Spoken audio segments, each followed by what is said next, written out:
teamwork for Iceland and some things that worked for them against us or England. It's taken a while, but sports psychology has become an integral part of the football world. Bale's on the back page and he's saying holiday of destiny, that he hasn't booked a holiday because he knew. At Brentford, they employ one of a handful of psychologists who's also qualified as a coach. In football particularly, there's this perception that you only go and see a psychologist if there's a problem. You only go and see a psychologist if you're weak. And actually, I'm kind of trying to change that. I'm not a shrink, I'm a stretch performance. This is about improving, gaining 1, 2, 3, 4, 5% in each area. Even recent additions to the Brentford squad understand the importance of training the mind. I really buy into the mental side of the game.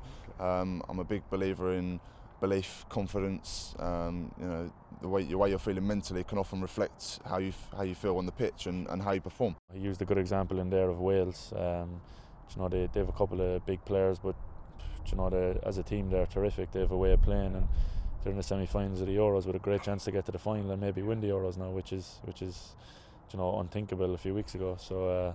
You have to work as a team if you want to be successful, and they're showing everybody that. So this is really just a very quick exercise for the players to think about.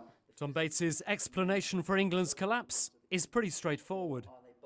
Players who can't control anxiety end up performing like they're amateurs. We score, we go 1-0 up, as expected, right?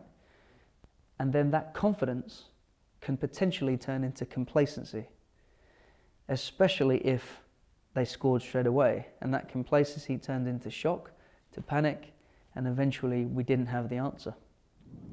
Brentford hope they have the answers to winning a place in the Premier League. They're banking on sports psychology to help make them believe.